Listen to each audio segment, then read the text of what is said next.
नमस्कार, आप देख रहे हैं अपना बिहार। आपके साथ मैं हूं शिप्रा झा और सबसे पहले बुलेटिन में बात करेंगे नीट पेपर लीक कांड की जांच सीबीआई ने तेज कर दी है और इस पूरे मामले में अब नया मोड़ आ गया है। 4 दिन तक हजारीबाग में पूछताछ के बाद सीबीआई ओएसएस स्कूल के प्रिंसिपल और नीट के सिटी कोऑर्डिनेटर एहसान उल हक और डिप्टी प्रिंसिपल इम्तियाज को गिरफ्तार कर पटना ले आई है। एक अन्य शख्स को भी सीबीआई की टीम ने अपने साथ लेकर पटना पहुंची है। सीबीआई की टीम इन दोनों को कोर्ट में पेश कर रिमांड पर लेगी और फिर आगे की तफ्तीश में जुट जाएगी। इस पूरे मामले पर और अधिक जानकारी दे रहे हैं न्यूज 18 संवाददाता Sanjay Kumar. NEET paper leak कांड में सीबीआई ने अपनी तफ्तीश तेज कर दी है। दरअसल इस पूरे मामले में एक नया मोड़ आ गया है। हजारीबाग से जो ओएसिस स्कूल के प्राचार्य हैं उनको और सब जो वाइस प्रिंसिपल हैं उनको सीबीआई ने गिरफ्तार कर लिया और पटना लेकर पहुंचे सीबीआई की टीम। देखिए तस्वीरों में हम आपको दिखा रहे हैं, सीबीआई की टीम जो है वाइस प्रिंसिपल और प्रिंसिपल को ले आई है और सीबीआई की टीम इस वक्त सीबीआई कार्यालय में प्रवेश कर रही है। आप देखिए तस्वीरों में। और इस पूरे मामले में जो सीबीआई के अधिकारी हैं वो 2 ब्रीफकेस भी अपने साथ ले आए हैं। एक बॉक्स भी साथ लाया गया है जिसमें बताया यह जा रहा है कि इसी बॉक्स से पेपर लीक हुआ था। अब सीबीआई के अधिकारी जो है धीरे धीरे जो प्रिंसिपल वाइस प्रिंसिपल है उसको सीबीआई कार्यालय के अंदर ले जाते हुए और न्यूज 18 की टीम लगातार ये दिखे दूसरी गाड़ी है सीबीआई की और इसमें दोनों एक्यूज जो हैं प्रिंसिपल और वाइस प्रिंसिपल जो हैं उनको बैठाया गया है। और ये देखिए अब दोनों को अंदर ले जाया गया है जहां इनसे पूछताछ की जाएगी। तो निश्चित तौर पर कई गाड़ियां भी जो थी पुलिस की गाड़ियां भी पहुंची हुई हैं। अब इस पूरे मामले में नया मोड़ आया है। जांच जो है वो लगातार तेज होती हुई दिख रही है क्योंकि कल सीबीआई की एक टीम बेउर जेल भी पहुंचेगी और वहां जो 13 आरोपी जिन्हें पटना पुलिस ने गिरफ्तार किया है उससे पूछताछ करेगी। यहां पर पहले से ही कई लोगों को रिमांड पर लिया गया है। जो 2 एक्यूज हैं चिंटू और मुकेश को पुलिस ने अरेस्ट रिमांड पर लिया है, उनसे पूछताछ चल रही है। अब सारे संबंधों को जो इनके आपसी संबंध है उनको सीबीआई की टीम खंगालेगी और निश्चित तौर पर एक महत्वपूर्ण कह सकते हैं कि मोड़ पर सीबीआई की टीम पहुंच चुकी है और आगे इस पूरे मामले में क्या जांच होती है, किस तरीके से सारी सच्चाई सामने आती है, हम पल पल की नजर खबर आपको बताएंगे। और हम आपको बता दें कि कल कई फेज में पूछताछ होगी। बेउर जेल में पूछताछ होगी जो 13 आरोपी जिन्हें पटना पुलिस ने गिरफ्तार किया था। बिहार सरकार के जूनियर इंजीनियर सिकंदर यादवेंदु, इसके अलावा अमित, नीतीश, ये सारे लोग हैं, इनसे पूछताछ होगी।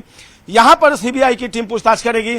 जो हजारीबाग से जो ओएसिस स्कूल के जो प्रिंसिपल वाइस प्रिंसिपल हैं इनसे पूछताछ होगी। चिंटू और बलदेव, उनसे इनका क्या संबंध है क्योंकि चिंटू और बलदेव के मोबाइल पर ही प्रश्न पत्र जो था उत्तर पत्र आया था जिसे परीक्षार्थियों को रटाया गया और वो परीक्षार्थी वहीं जो खेमनीचक में स्कूल है प्ले लर्निंग स्कूल वहां से आंसर सीट जो था उसको रटकर परीक्षा केंद्र पर पहुंचे थे। तो तमाम तरह की जो गुत्थियां हैं अब उसको सुलझाने में सीबीआई की टीम लग जाएगी।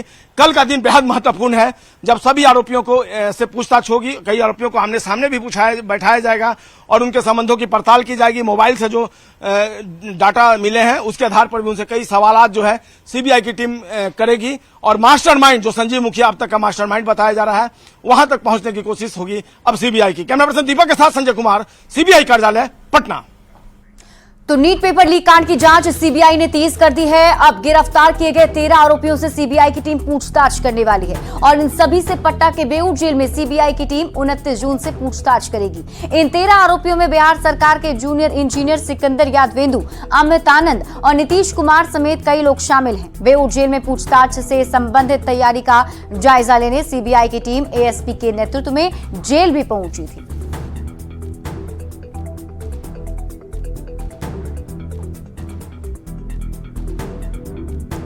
नीट मुद्दे पर लोकसभा में हंगामे के बाद कार्यवाही सोमवार तक के लिए स्थगित कर दी गई है। समस्तीपुर से सांसद शांभवी चौधरी ने कहा कि स्पीकर लगातार कह रहे थे कि विपक्ष धन्यवाद प्रस्ताव में इस मुद्दे पर अपनी बात रख सकता है, लेकिन वो इसके लिए तैयार नहीं थे। सदन का समय बर्बाद हो रहा है।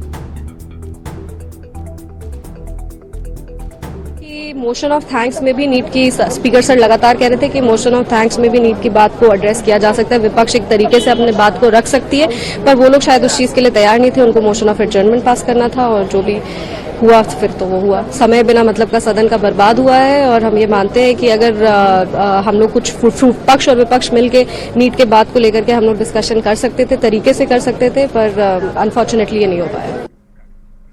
नीट पेपर लीक को लेकर सासाराम से कांग्रेस सांसद मनोज कुमार ने कहा कि सदन में विपक्ष की आवाज नहीं सुनी गई, सदन में इस पर चर्चा नहीं की गई, लेकिन हम छात्रों के समर्थन में आवाज बुलंद करते रहेंगे। जब तक छात्रों को इंसाफ नहीं मिलेगा, कांग्रेस सड़क से सदन तक इसकी लड़ाई लड़ती रहेगी।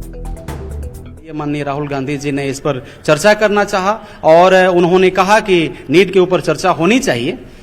खैर नीट नहीं हुआ। आपने देखा न्यूज के माध्यम से, आप सब लोगों ने देखा कि सदन में क्या हुआ, हमारी बातों को नहीं सुना गया। लेकिन एक चीज मैं बताना चाहता हूं कि ये लोकतंत्र है, ये राजतंत्र नहीं है, लोकतंत्र है। आज नहीं सुने, कल सुनेंगे, परसों सुनेंगे।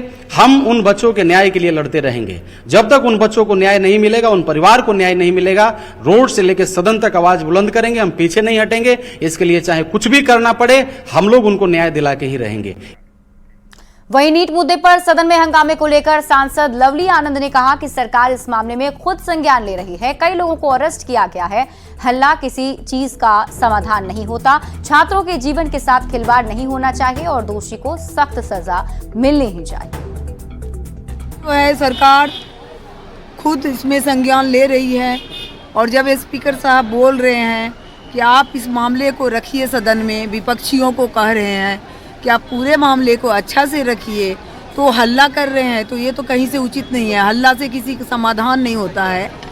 और जब यहाँ पर आप देख रहे हैं कि किस तरह से जो इसमें एक्शन तो ले ही रही है सरकार, और इसका तार तो आप देख रहे हैं किस तरह से तेजस्वी यादव के पीए पर भी जा रहा है, किसी भी स्टेट पर जा रहा है। छात्र के जीवन के साथ खिलवाड़ नहीं होना चाहिए और हर परिस्थिति में उसे सख्त सजा मिले, कार्रवाई हो, दूध का दूध पानी के पानी हो। लेकिन सरकार इसमें खुद एक्शन ले रही है। बहुत सारे अरेस्ट हुआ है। बिहार में अगले साल यानी 2025 में विधानसभा के चुनाव होने और ऐसे में सभी पार्टियां पूरी ताकत के साथ अभी से ही चुनाव की तैयारी में जुट गई है। गुरुवार को पटना में बीजेपी नेताओं की बड़ी बैठक हुई, मंथन किया गया। तो अब शनिवार को जेडीयू की राष्ट्रीय कार्यकारिणी की बैठक दिल्ली में होने जा रही है। वहीं आरजेडी नेता तेजस्वी यादव भी 15 अगस्त के बाद बिहार दौरे पर निकलने वाले हैं। जाहिर है 24 से ही 25 की लड़ाई की तैयारी की जा रही है। कौन किस पर भारी है, समझिए इस रिपोर्ट में।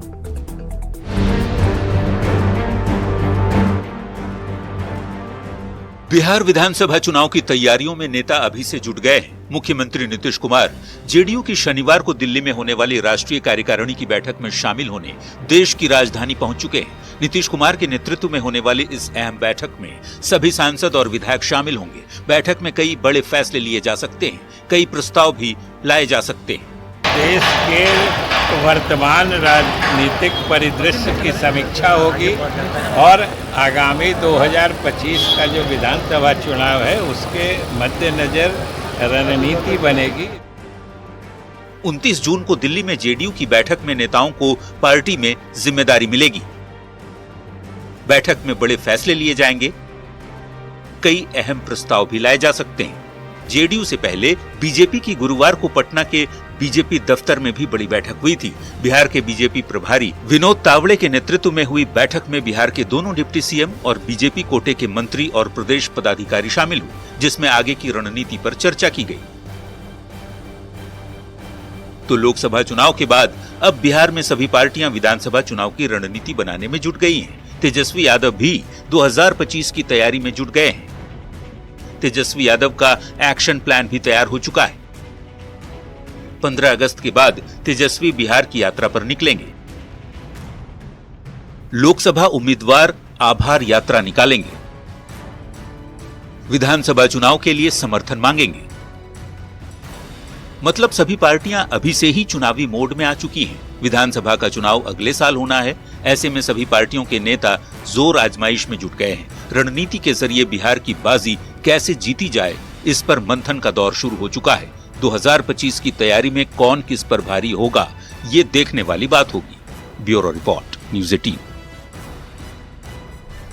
दिल्ली में जेडीयू के राष्ट्रीय कार्यकारिणी की बैठक को लेकर जेडीयू के राष्ट्रीय महासचिव आफाक अहमद ने कहा है कि बैठक में विधानसभा चुनाव को लेकर बात होगी। उन्होंने किसी नई नियुक्ति की संभावना से इनकार किया है।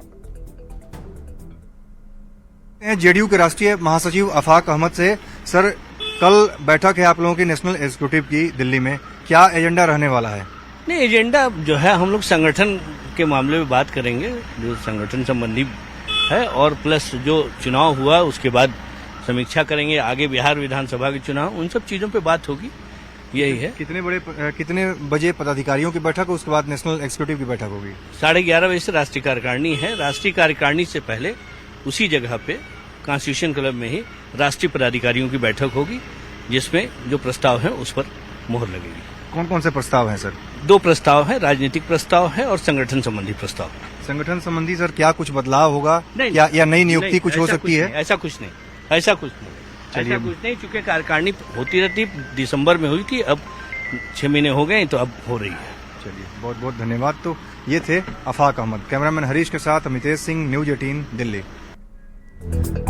अल्पसंख्यक कल्याण मंत्री जमा खान ने जेडीयू की राष्ट्रीय कार्यकारिणी की बैठक से पहले बड़ा बयान दिया है। उन्होंने कहा, केंद्र में एनडीए सरकार बनी है वो नीतीश कुमार की देन है।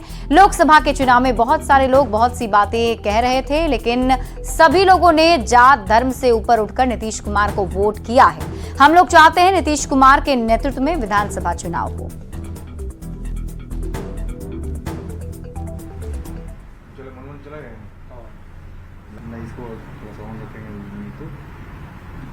अच्छा नहीं बनता, वो खराब बन जाता है। ये तो देख ही रहे, आप समझ में नहीं आ रहा है। नीतीश कुमार जी का काम, नीतीश कुमार जी सबको लेकर चलने की सबको पसंद है। जो एनडीए सरकार बनी हमारे केंद्र में, निश्चित और बिहार के अंदर सफलता प्राप्त हुआ है। ये सब जानता है कि नीतीश कुमार जी का देन है, उनके नेतृत्व में मिला है। आगे भी नेता नीतीश कुमार जी के नेतृत्व में बिहार में सरकार बनेगी। मैं देश की बात करता हूं, जो देश के अंदर हम लोग बैठे हैं, एनडीए बैठी है, हमारी सरकार बैठी है, इसमें भूमिका किसी और का नहीं, नेता नीतीश कुमार जी का भूमिका है। जमानत पर जेल से रिहा हुए झारखंड के पूर्व सीएम हेमंत सोरेन को लेकर बिहार सरकार के नगर विकास एवं आवास मंत्री नितिन नवीन ने बड़ा बयान दिया है। नितिन नवीन ने कहा कि पूर्व मुख्यमंत्री हेमंत सोरेन को झारखंड की जनता से माफी मांगनी चाहिए। राज्य के सीएम पर ही जमीन हड़पने का आरोप है, इससे बुरा और क्या हो सकता है। किसी से बड़ी होना नहीं होता। जिस प्रकार के आरोप पर मुख्यमंत्री को इस्तीफा देना पड़ा, जिस प्रकार से उनके विरुद्ध चीज़ें निकल के आई हैं, उनको तो राज्य की जनता से माफ़ी मांगना चाहिए कि आज राज्य का मुख्यमंत्री ही जब राज्य के ज़मीन को अपने नाम करने में लग जाए, इससे दुखद समय क्या हो सकता है। भारतीय बधिर क्रिकेट टीम ने इतिहास रचा है। इंडियन डिफ टीम ने इंग्लैंड को इंग्लैंड की धरती पर हराकर 5-2 से सीरीज पर कब्जा जमा लिया है। इस विशेष टीम के खिलाड़ियों को भले ही सुनाई ना देता हो, लेकिन 7 समंदर पार मिली बधिर क्रिकेट टीम की इस कामयाबी की गूंज पूरी दुनिया में सुनाई दे रही है।